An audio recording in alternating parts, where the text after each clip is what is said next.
Divine and royal greetings, family. Shayola Benta here, along with Coach Shantae Wilkerson and Coach Lorraine Funderburg. We are the TED Collective. We're doing something a little different today. We are also on Instagram. So peace, love, and light to our Instagram family. But if you are on Instagram and you would like to see the videos and or articles, feel free to come on over on YouTube, which is TED Collective TV. So before we get into it, let's get into it.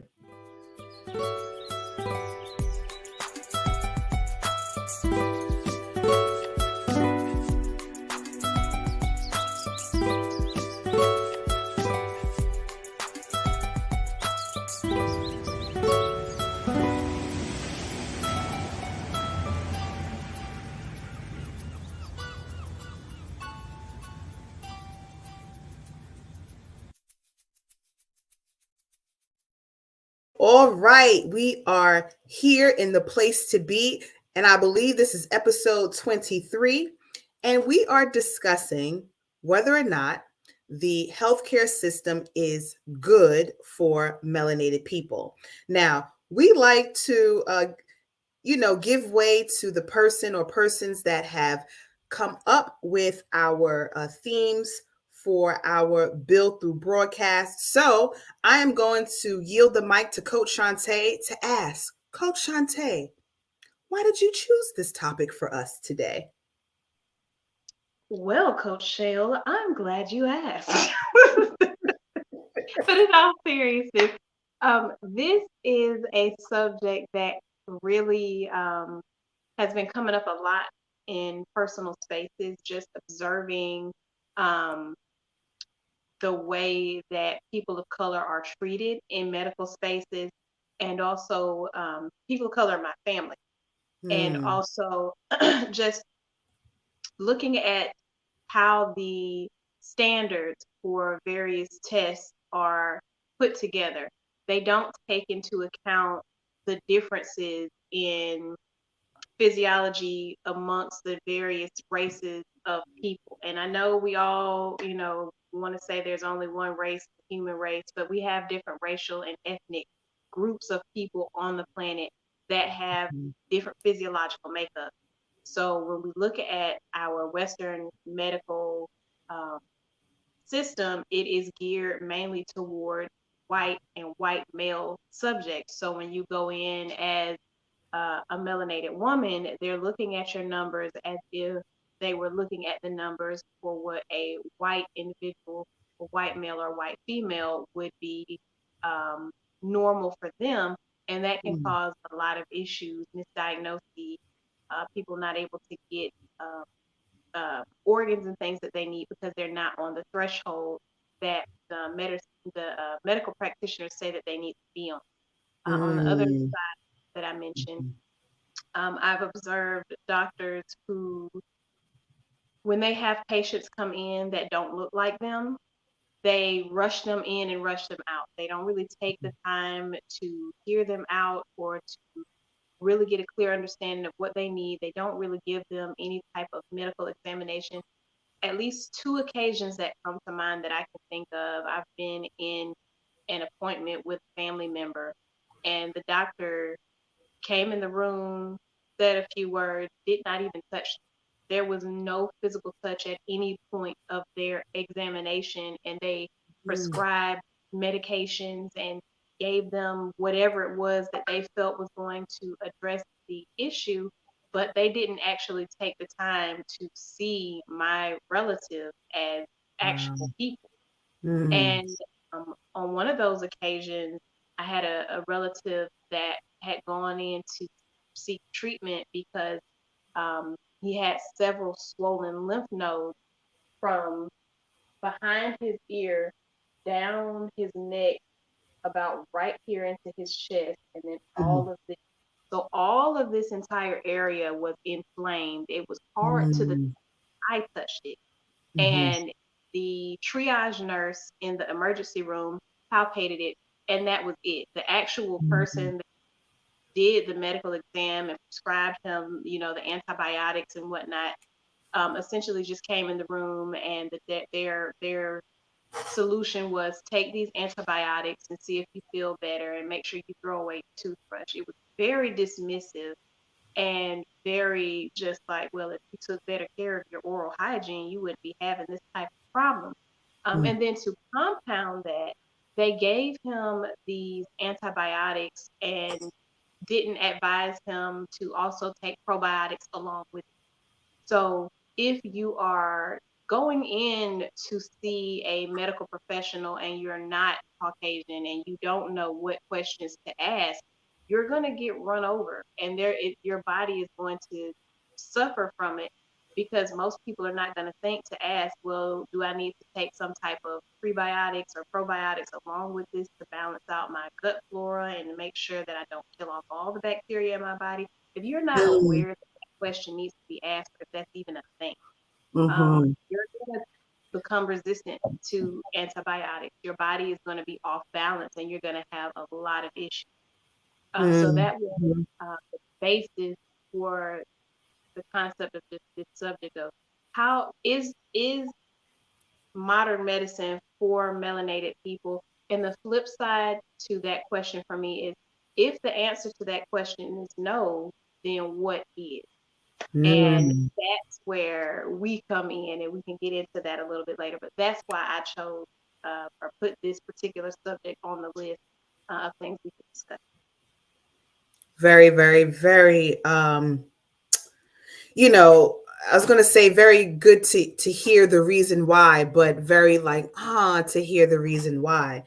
What I have come to learn over the years is a lot of the many hospitals are built next to cemeteries. And here in Richmond, it is no exception. And what they used to do was go into the cemetery and dig up the bodies of melanated people to do lab examinations, research, and all the things. So I know that there are generations of people who may not be super comfortable with going to the hospital, especially men. It's like, I'll go only if I have to go, because there have been so many things that have happened, within throughout history where we have definitely gotten the raw end of the stick. And when I was writing the caption, two scenarios that came to mind was Henrietta Lacks, which is so ironic because she lacked nothing at all, and the Tuskegee Airmen. So we do have a short video to show. And again, if you are on Instagram, Coach Shantae, I did send in a request for you to join in. Coach Lorray, I wasn't sure if I don't even know how many people can come in on Instagram, but y'all can come on this side so everyone can see your beautiful faces. But before we transition into that video, Coach Lorray, did you have anything to add as you munch on that delectable cantaloupe? Excuse me. Yes, I did actually. So I love this topic because I am a firm believer that no, it is not. And just to veggie back off of what Coach Shantae was saying about the standards are, the white male and how they measure us up against that. So I grew like a strong distrust for doctors once I went to law school, right? And it's because they look at legal professionals, lawyers and doctors the same. And it's like what we do is known as a practice, right? And so what they're doing is practicing on you. There's no way for them to know, like for real. They're just like, hey, this is a standard. Like with us, they start with a rule of law and they're like, this is what it is. But it may apply differently to different facts and circumstances, depending on the case, the situation, whatever. And it's the same thing in medicine. And it's kind of like, they're like, well, does this fit? Does this work out? Maybe it does, maybe it doesn't. We're going to find out after we, use this person as a guinea pig, because that's essentially what they're doing, is practicing all of the time. And so I remember it was like a running joke when I was in law school, because I was like, man, I went to law school with some people who were not the smart, the brightest bulbs in the pack. And I'm like, they're going to come out of school and be responsible for people's livelihoods, their money, you know, any of those things. And I'm like, that's very nervous, like nerve-wracking. And I'm like, I'm certain it's the same in the medical profession for sure. So I'm always thinking like, well, who was this bottom five? Like, where did you range, you know, on the spectrum Not when the you bottom went to five. school? Right, exactly. I Hmm. hope I don't get one of those. But I also notice a lot of because I'm one of those people after going through that experience who, like, before I go to the doctor for anything, oh, I'm doing very extensive research. Like, I'm coming in there, you know, they get pissed at me because, excuse my French, because they think I'm challenging them all the time. But I'm like, no, I have questions. I need answers. You know, you're Right. supposed to be the professional. That's why I'm asking you. But it's going based Right. off of, you know, knowledge base that I got from here, there, and everywhere. And Hmm. so there's always this thing, and we have it even in the legal field where it's like, oh, my law degree didn't come from Google.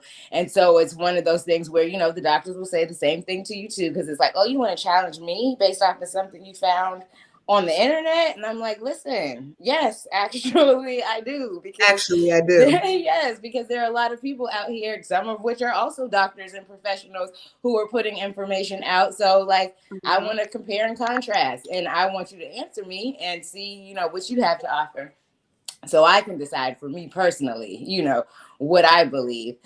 And so I had a story actually. So I don't know if I'd ever told you guys I had an ectopic pregnancy before I had mahogany.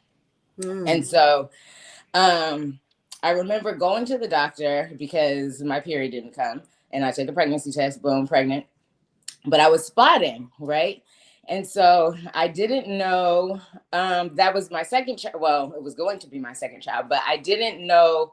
I've heard that spotting is something that could be normal during pregnancy, but it didn't happen to me with my son.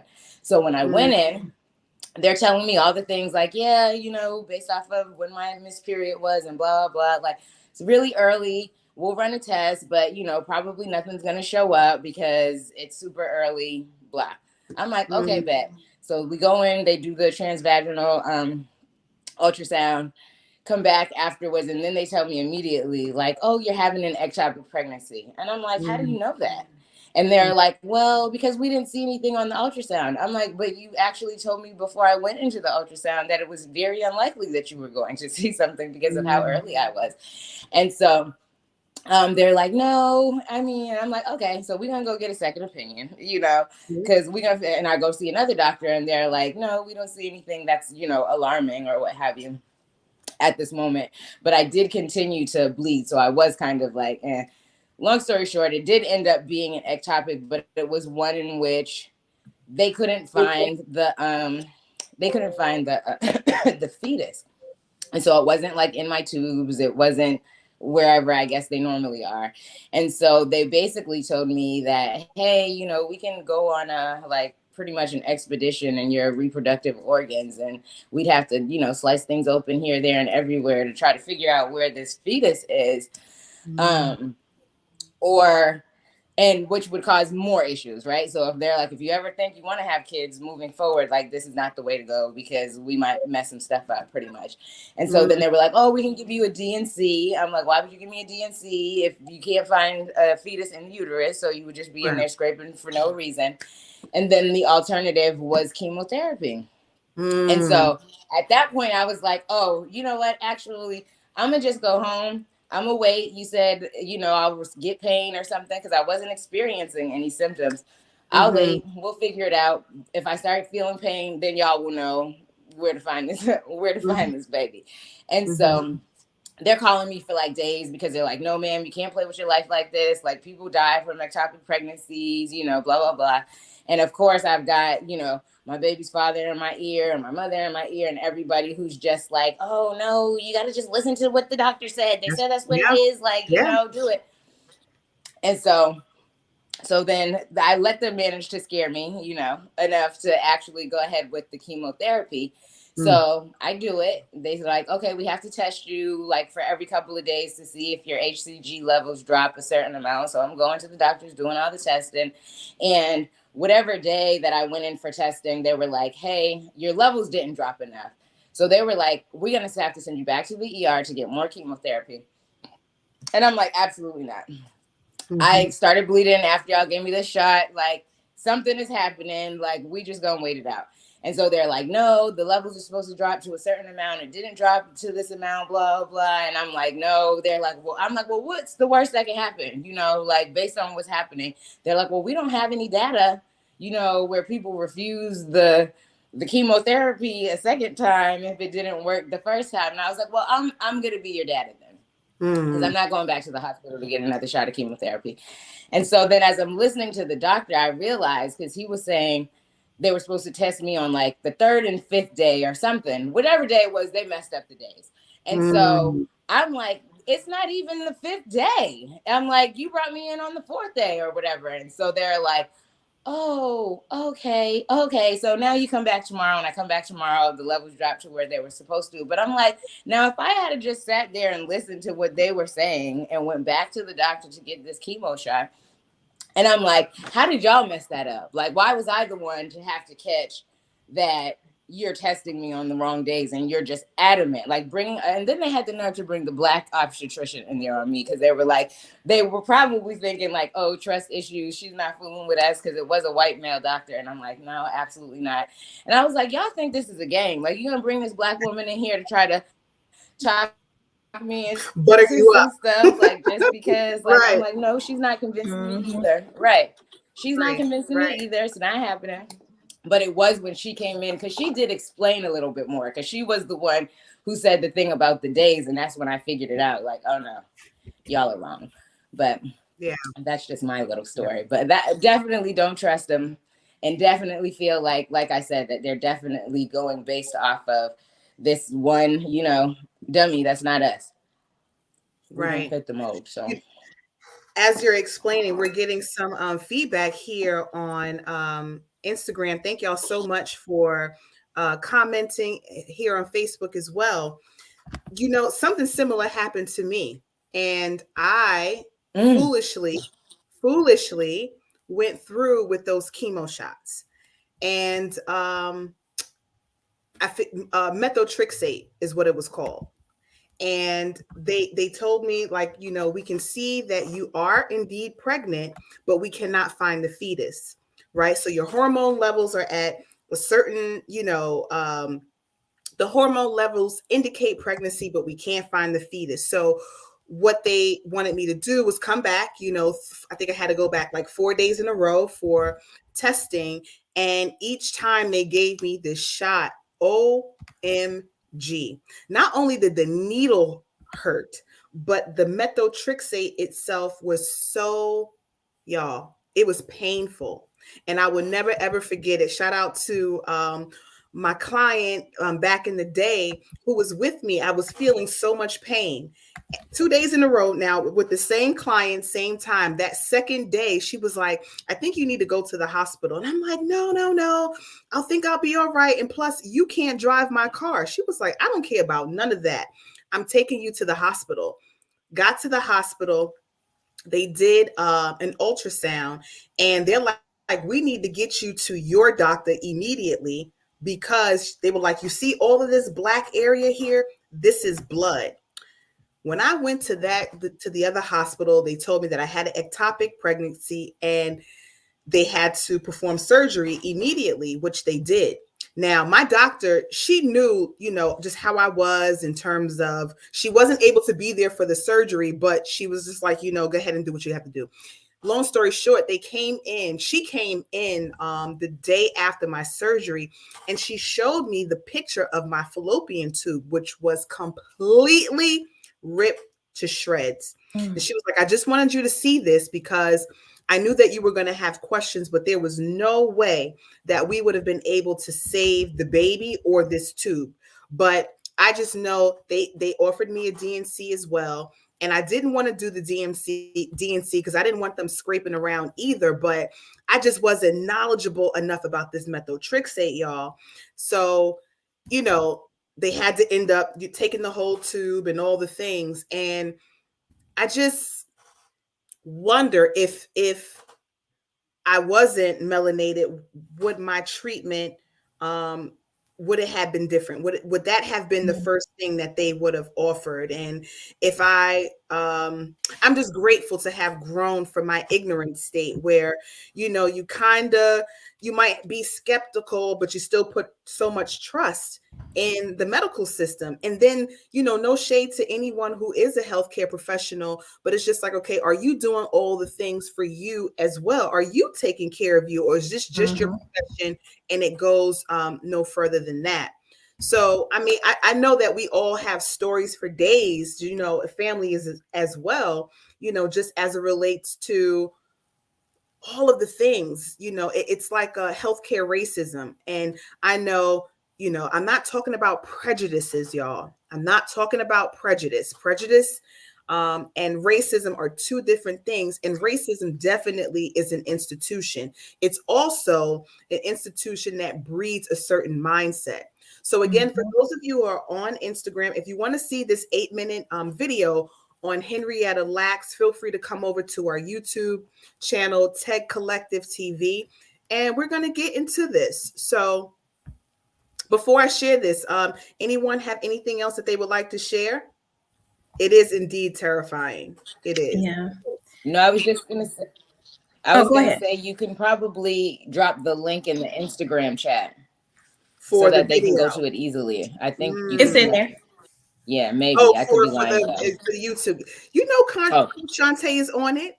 She got it. She got it. So y'all can come right on over. I appreciate you, sis. You're welcome. And I did want to add one thing because I see we had a comment on Instagram. Right, they literally go on expeditions for fun on Black women. That is historically documented. It is. That is actually the origins of gynecology. And what is it? And statues. I can't figure out which one of these books it is. Right. But they would literally, with no anesthesia, go in and do surgical procedures on women's bodies, melanated women's bodies, to understand how the female body worked, because they felt like white women were too dainty to have these types of procedures done, and they wanted the information. So apparently they believed that our anatomy was similar, but our physiology was different in that regard. So they did things differently. And now on the other end of the spectrum, we're saying our physiology is different. You need to have baselines for us. And they're saying, oh no, that's not necessary for us to do that. So there's definitely systemic racism in place. And within systemic racism, people have individual prejudices. I live in Alabama, have been living in this state my entire life, born and raised here. And I can tell you personally, the individual biases and prejudices and racism that people grow up in within their family is not something that they take off like a hat when they come into the room to act as your doctor or act as your nurse or act as your attorney or act as police officers or whatever title that they are wearing when they're in your presence. They carry all of that around with them as if it is embedded into their genetic code, because essentially it is. So when you go into these spaces, challenge them. You don't have to know the exact verbiage. You don't have to know exactly what's in a thing. If your inner spirit, inner being is telling you that something is not right, trust that that thing is not right. Ask questions, seek second opinions.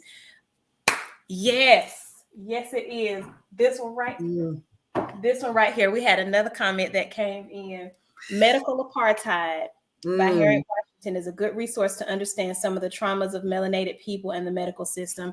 And Killing the Black Body. My mom has that book, Killing the Black Body. She got that book to read as part of her doula training. And she said that book was so heavy for her, she couldn't read it in one sitting. She's had to break it down in little pieces because systemic racism, systemic prejudice, and these systemic biases that our medical system has in place toward us exist, and they are pervasive. And even when a person feels like they have done their best and have come into the medical industry to be a beacon of light and to do all of these different things, they still have to contend with what the system itself is actually doing and how the system itself is actually training them to interact with other people.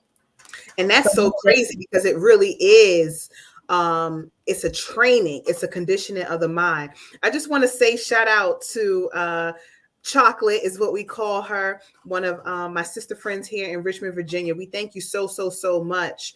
And she does say that this book is a good resource to understand some of the traumas of melanated people in the medical system. So thank you so much for that, sis. And for Unlearn to Relearn, sis, thank you for these conversations. We need them so bad. And I know that it isn't always easy. It is not. And we are definitely here for the conversation. So we say thank you, thank you, thank you. Here we go with Henrietta Lacks and her story. 8 minutes, so just sit back and relax.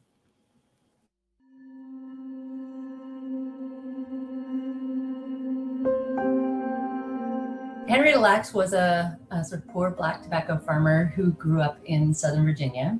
And in 1951, she was diagnosed with cervical cancer. At that point, she had moved up to Baltimore. And she went to Johns Hopkins for treatment because it was the only place anywhere near her that treated Black patients. So this was the era of segregation, and the hospitals had the quote unquote colored wards, which was the only place that Black patients or poor patients could be seen. And without telling her, before treating her tumor, her doctor just cut a little piece and put it in a dish.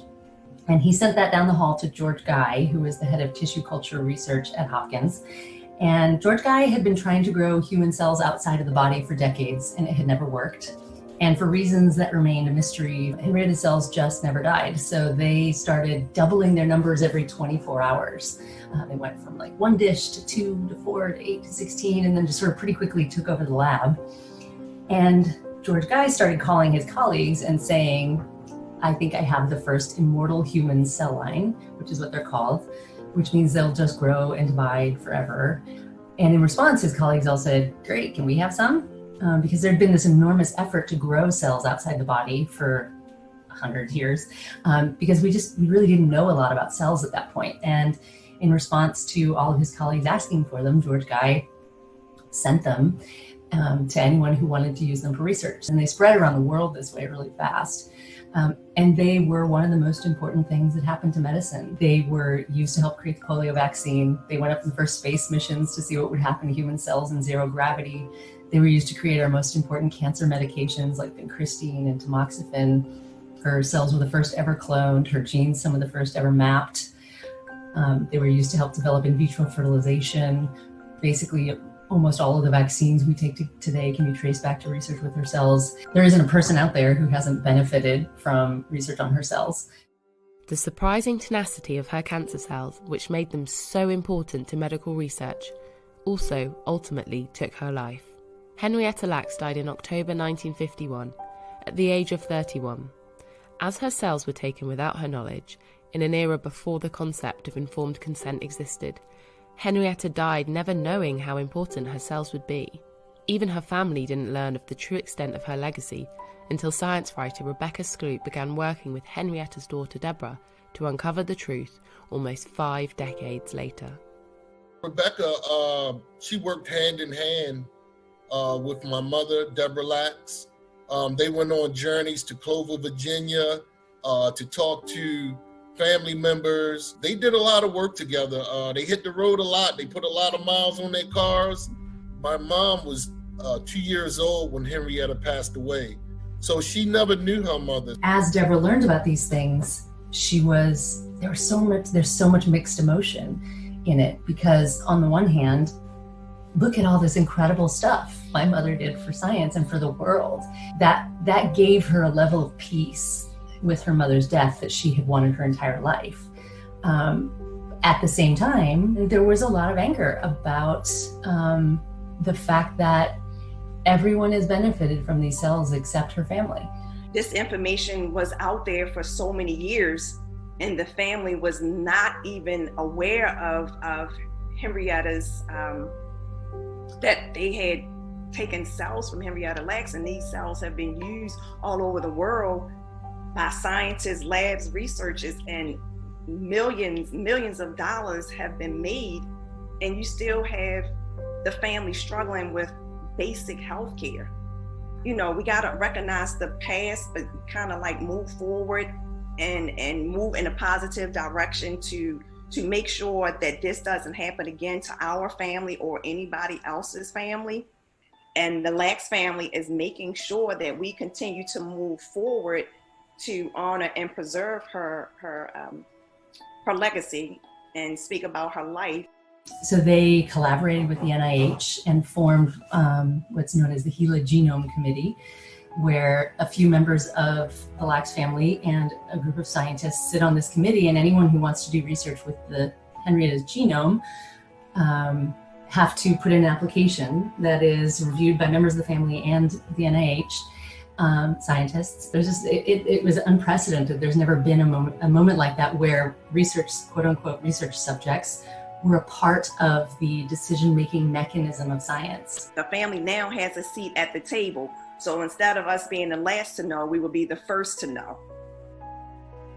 The Immortal Life of Henrietta Lacks is about so many different things. It's about science and communication and how important it is for scientists to be able to communicate with the public. It's a story about journalism. What happens when people tell your story? It's very much a story about race and science and race and medicine. So much of the history of science and medicine was built on the backs of Black people without their knowledge.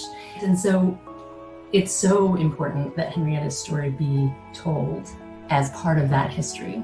And in some ways, that's the concept behind Black Lives Matter, is saying, yeah, this Black life mattered. And it matters that we talk about it, and it matters that we tell Black stories.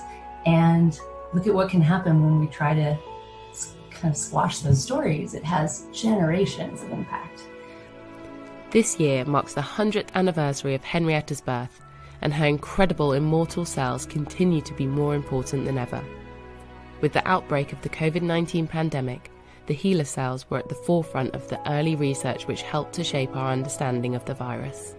Within the first kind of few days of when we really realized, oh wow, this is a pandemic, this is terrifying, I started getting texts from members of the Lacks family saying, tell me Henrietta's got this. Like, HeLa cells are working on this, right? And I do think that it says a lot about the Lacks family that their first response to the pandemic from so many of them was, okay, how is HeLa dealing with this? We know she's got this. It just makes me proud because she's not only helping a specific group of people, but she's helping everybody worldwide. She's saving lives. She's giving life. So, with these, I say, magical cells. When I do speaking engagements, people come up to me and they say, I had children because of your grandmother. That's a heartwarming feeling when, your grandmother has died, but yet she's still providing life. So for her to know that she is saving and impacting so many lives, she would be smiling from ear to ear. That beautiful smile, that beautiful Henrietta smile, it'll light up a room.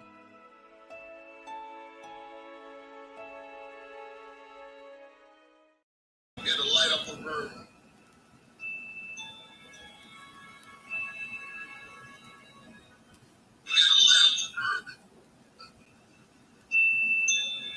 Wow. So, okay, is that me that's still playing? I don't think so. Okay. Oh, no, there's a delay on Instagram. Okay. Okay.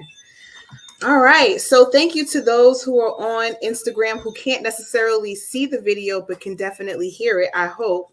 Now that had somewhat of a happy ending, if you will.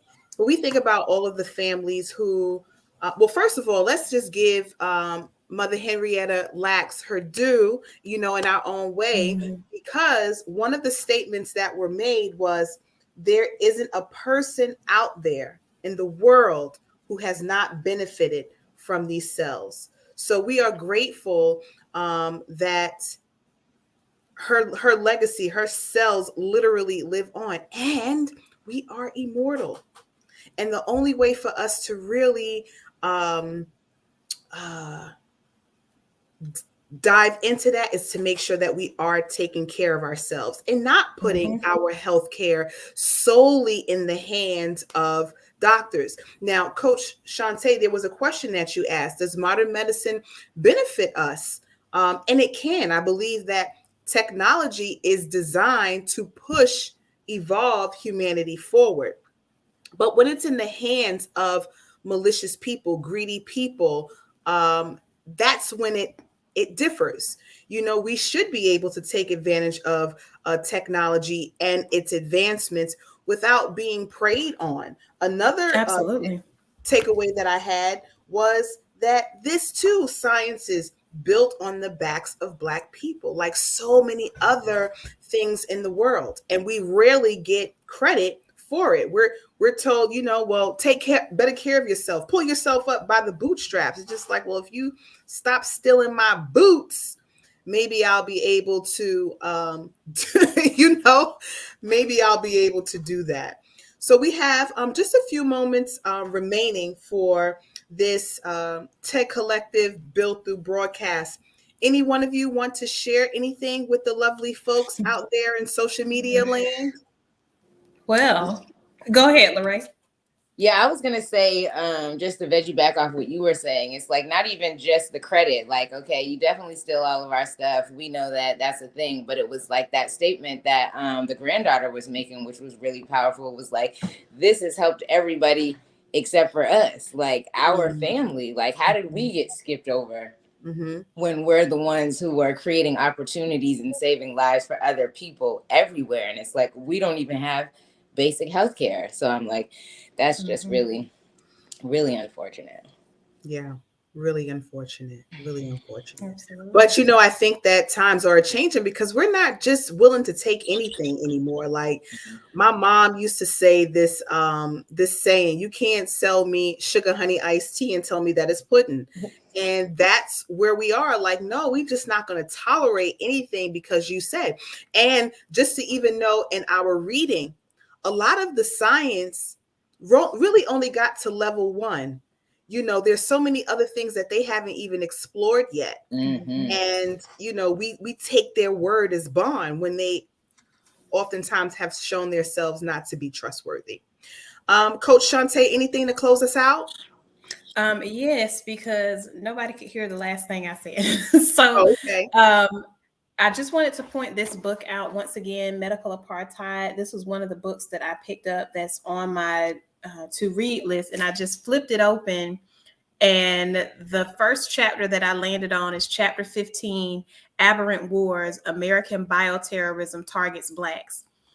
While we're on the subject of Henrietta Lacks and stealing cells, I did just a little bit of research. And one of the things that came up in that research was, of course, these cells are shared in laboratories all over the place. But the question of who owns these specimens once these doctors and scientists remove them from a patient's body. And there's actually a question of ownership because there's no mandate that says that when a doctor or a scientist receives a specimen or takes a specimen from a patient, that they actually have to tell them that they have taken that specimen. So we're all potentially in these situations where our cells are being used for other things that we didn't give consent for. And that profit is being made off of these things while we are none the wiser. And I just think about all of the placentas that are birthed in hospital settings and are, all of these things are happening that we don't know about. Like, who else's cells are being used for all of these different things while their families are none the wiser? And the other book that I wanted to recommend was Killing the Black Body. That was a book that my mom recommended to me, and it's a book that she has advised she can't even read all the way through in one sitting. She has to take it in bit by bit because it is just so intense, chock full of information about how the medical system really isn't for our benefit in a lot of cases. Now, of course, it's a system, it's run by people. So you can go into a medical facility and receive care and treatment, compassion, and all of those things from a person or individual. But you have to always keep in mind to protect yourself first, because they're going to operate within the system that they've been taught, and they're going to do things according to that. But I just wanted to close out by saying we really do have the ability to take care of our health for our health. Oh, that was one point that I didn't make. While we are watching the country, our nation, the United States of America, go back and forth on this pro-life, pro-choice debate, while we're also having this conversation about Henrietta Lacks, let us not for a moment think that there is an altruistic motive behind why they want, to force one agenda over the other. And while this battle is raging back and forth in places where people are still able to legally get abortions, what are they doing with those cells? They say that they destroy those cells and they're discarded as biohazardous waste, but is that truly what is happening? While we're all distracted fighting over whether or not it should be allowed in the first place, what is actually being done with the cells and tissues that these people harvest? Because we know for sure that they use them in vaccinations. Like, we know that has already been stated, but what else is happening with those cells? So just as you go forward in medical care and treatment, be an educated and informed consumer. Go ahead and put your conspiracy theorist hat on, because that's what you're going to be called. You're going to be called a conspiracy theorist. Go ahead and put the hat on, wear it proudly, and go in with the understanding that in order for you to get the best care and treatment, you have to advocate for yourself and your family in a way that you're not going to, you didn't necessarily expect that you would have to advocate for yourself and your family, and be okay with that. And if you need additional support on the holistic and natural side, come on over to the emeraldgreencollective.com. We've got several coaches that can assist you from a holistic perspective. Our joint educational experience was going through Queen of Foods Emerald Green Holistic Practitioner Training, but each of us have other modalities that we've learned, other teachers that we've learned under, from Dr. Laila Africa to Dr. Sabi to Kelly Garza of Steamy Chicks to I can't remember the other one, but we've got all kinds of practitioners doing all kinds of things within our collective. And this is absolutely an amazing time to come in and work with a practitioner. Even if you don't feel like you can afford a consultation or a coaching session, send an email. Let us know that you're out there, that you're looking for us, that you would enjoy different ways to work with us. We just recently had our Black Friday sale, where we have our Veg Camp Guide, the Emerald Cream Veg Camp Guide, that was written by our very own coach, Shell Labenta. We have our coaching call that you get with that bundle, the energy reading that you get with that bundle, and our 21-day detox that is coming up in March. We'll be posting more information about that soon with the new sales price. But of course, if you are interested and there is not anything in a price point that you can withstand right now, definitely email us at tegcollective9@gmail.com. Again, that's tegcollective9@gmail.com. We would absolutely love to communicate with you and just find ways that we can really help our community. Of course, law of reciprocity. We would love for you to exchange some dinero, some coin, etc., with us for this healing. But if that's not something that you can do right now, still reach out. And there may be ways we can work with you to give some type of wisdom to help you on your journey. I shaded that. Yes, indeed. And just one more thing. Another book that may be of interest to you is The Invasion of the Body Snatchers by Dale Jones. May he rest in power. The Invasion of the Body Snatchers. So I hope that this was helpful to someone. We do this every Friday at 12:30, maybe 12:35, depending on the technical stuff on this side, but we strive to be prompt. Again, we are here for the support of you on your natural holistic journey. So, give us a shout. So until next Friday, we say peace, light, and wholeness.